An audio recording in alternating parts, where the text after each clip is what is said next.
one thing I can already see is that the game also includes the most important component here. That is very, very important. Don't lose that, right?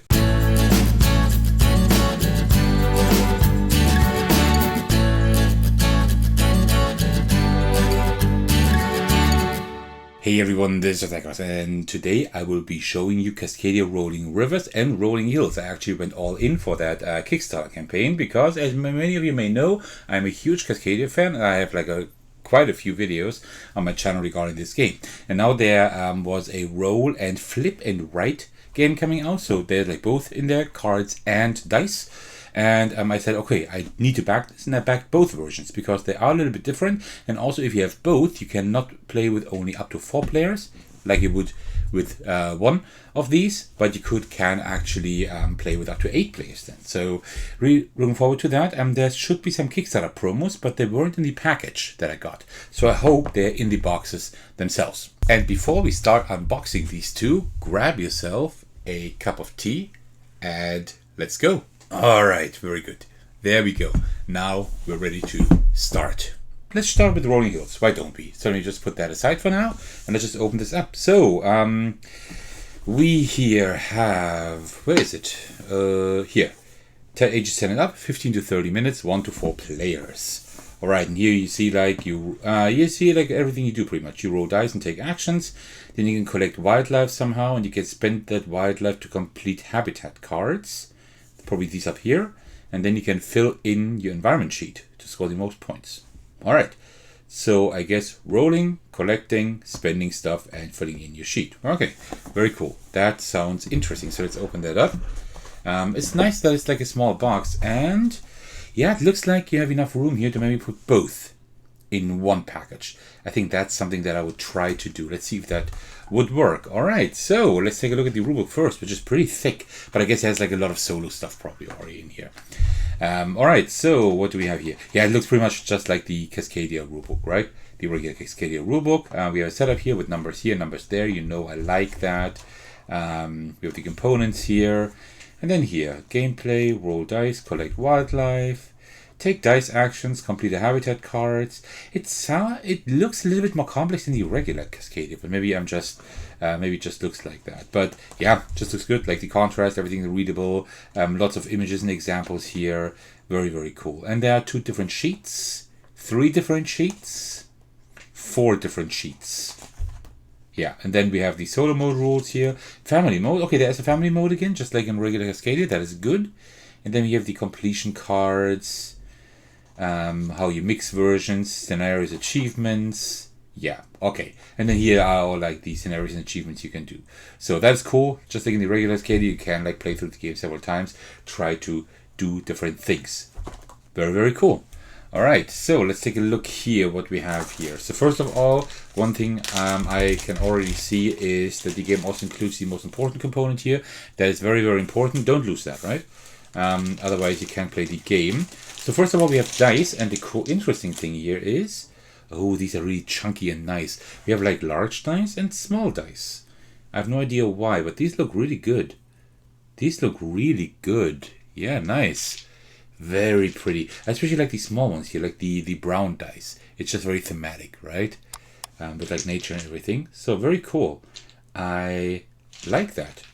Very, very cool. Nice dice. And then we have cards. These are also tarot size, so they are the same size as the cards in Cascadia. They are just lots more, of course. And yeah, quality is good. Nice quality, just like the standard cards, like from the standard base game, I mean. And I don't know what's happening here. So you're trying to collect specific wildlife here. And what I suppose you do is that you roll the dice. Then you say which wildlife you have here, right?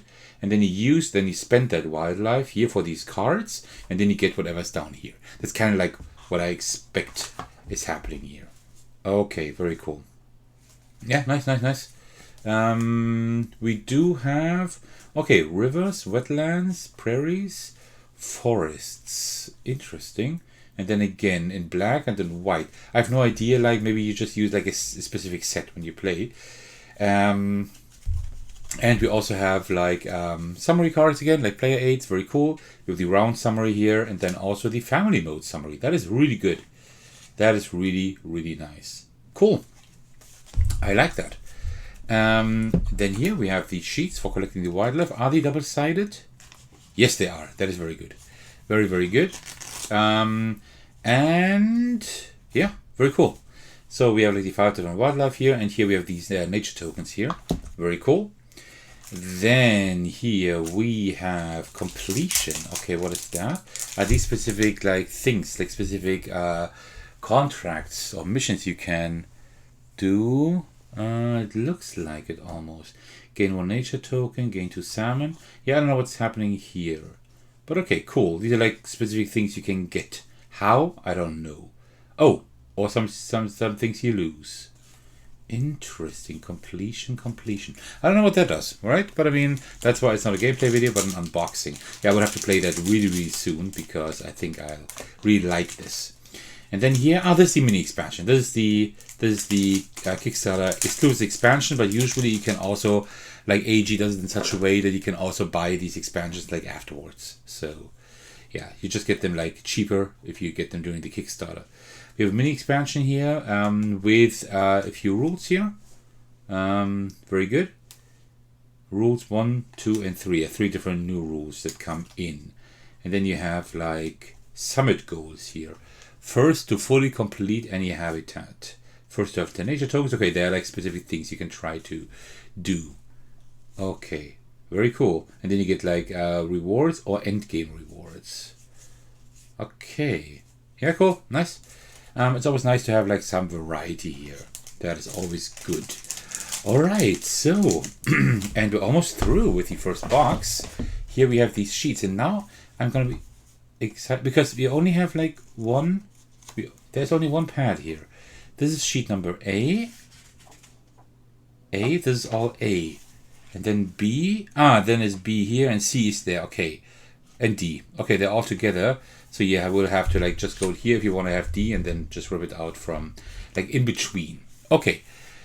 So A is like pretty small. Look at the other ones here. Like C is like really large, for example, right? There's like lots of stuff here.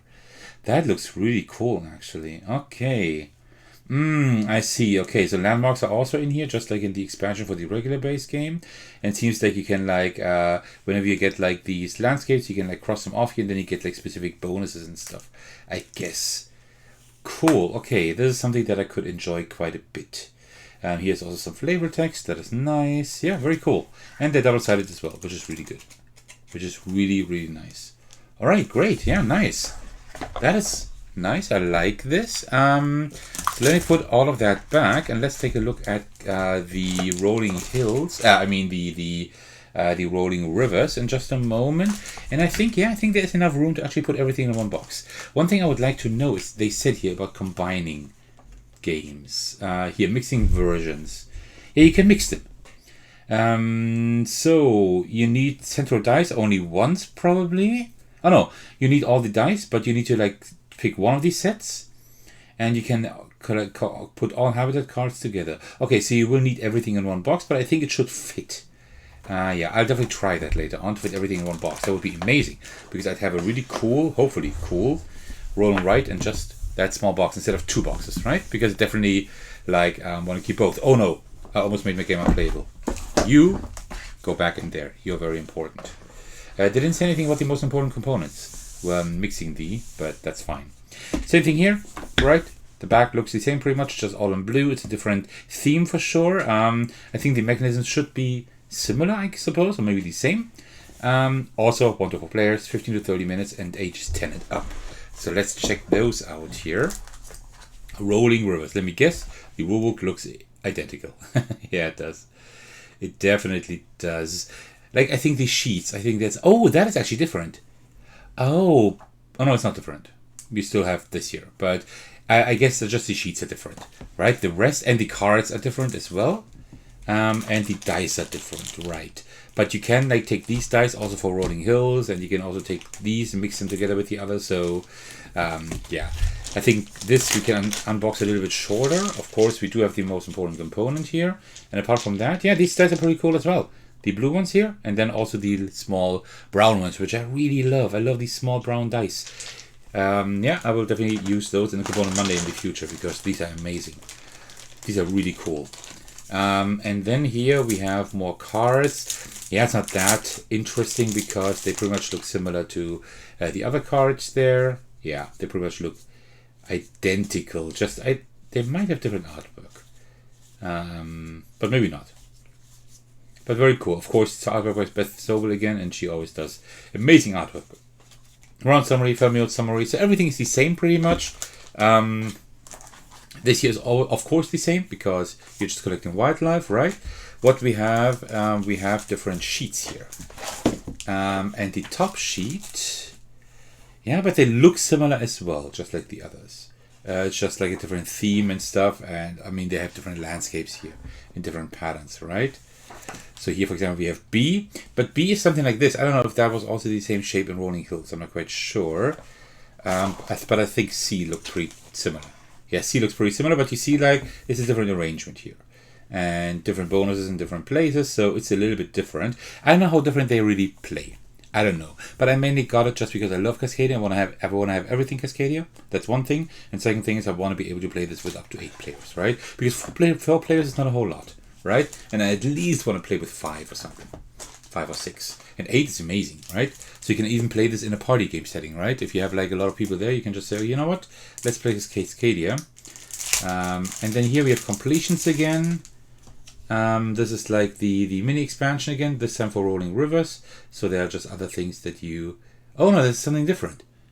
The other had like endgame bonus and stuff. This is like start, whatever that means. And then use, then flip. This is something. It's a different mechanism. I wonder if you can combine all of the mechanisms for like a more complex and interesting game. I don't know. I'll have to check that out.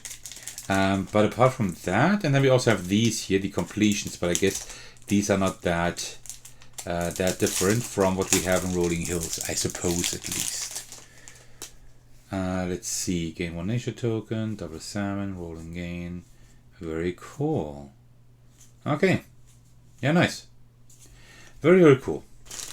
I've said that a lot this video, but really looking forward to checking this out because, yeah, this could be a new favorite theoretically for like regarding roll and writes for me because I own a few roll and writes, but there aren't like a lot of roll and writes that I like they keep coming back to. But this could be something just because I love Cascadia that much and the mechanism and everything. So I think I will really enjoy this. All right. I just had to kind of see whether or not everything would fit in one box. So here I am again, and I'm just going to show you. So the first problem I had was deciding, do I want to keep this box or this box? Which one is nicer? They're both amazing.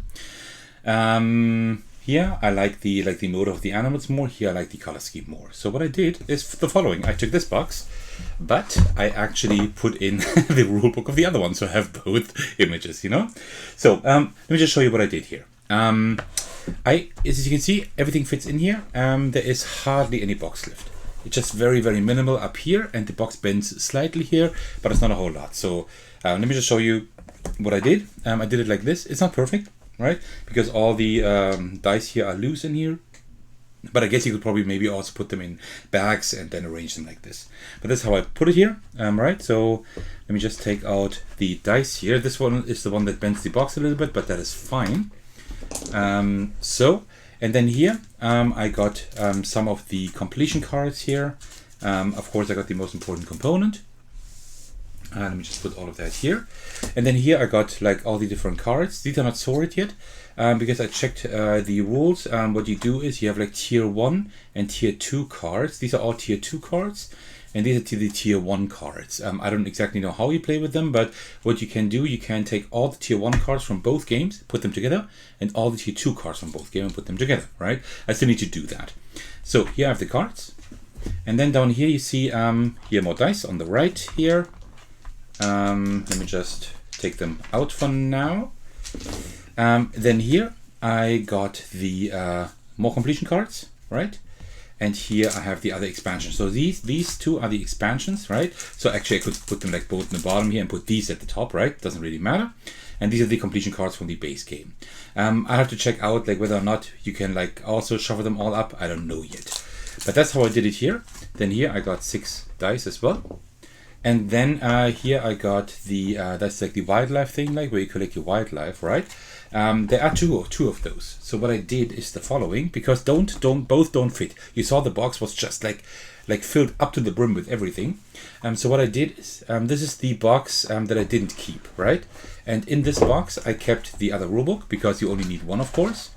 Also I kept like all the bags and stuff, and also one of these. So that means, I mean, I'm not gonna get rid of this box, right? So that means I will just play the game regularly in this box here, and whenever these are getting like empty, right, when I get down to the last ones, then I will just take the other one from this box, and that's fine, right? I don't need both in one box.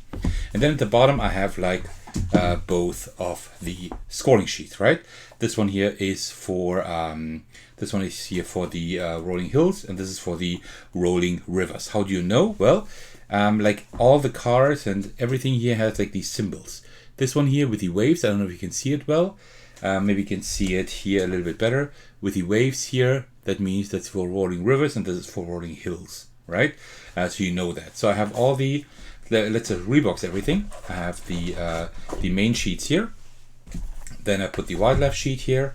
Then I take the both expansions, put them here, like this, right? Then the cards, I still have to divide them into tier 1 and tier 2, but as soon as I do that, I can put them right here. So you see, all fits pretty well. Then here we put 6 dice in the corner, like this. Then we put 2 dice here. Then we put 6 dice plus 1 extra here that bends the box slightly, but there's no other way so far to do it. And then you have room here on the right to put in these dice, like this. See, and that fits perfectly, as you can see, right? This way it fits perfectly. Then the most important component, of course, and the regular completion cards. These actually are a little bit high, so probably I would have to just do them like this, right? So they fit a little bit better, but that is fine here. And then just put the rulebook on top, and you see like there's almost hardly any box left. A little bit up here with the large dice. I think it's like maybe 1 millimeter or 2. But apart from that, it like all fits really well, and we can put that back here. And then we have both versions in one box. It's like a really heavy box now for such a small box, but it's amazing that I made it possible to fit everything in here. So I'm really happy with that. So I hope that helped you. All right, on with the rest of the video. All right, well, that concludes my unboxing for Cascadia Rolling Rivers and Rolling Hills, the entire all-in pledge here. I hope you enjoyed this. Thanks so much for sticking to the very end of the video, and also thank you for your support as usual. I want to give a special shout out to all my generous patrons, and the biggest thanks go out to Thecos and Ryan for supporting me at the highest tier. Thank you so much for your generosity. I really appreciate it. You can support me by watching, liking, and commenting on my videos, subscribing to my channel if you like my content enough, supporting me on Patreon if you wish to do so, and joining my Discord server to hang out with me and my really cool community. All right, thank you so much for watching. I will see you in the very next video. Take care, everyone. Stay safe, and cheers.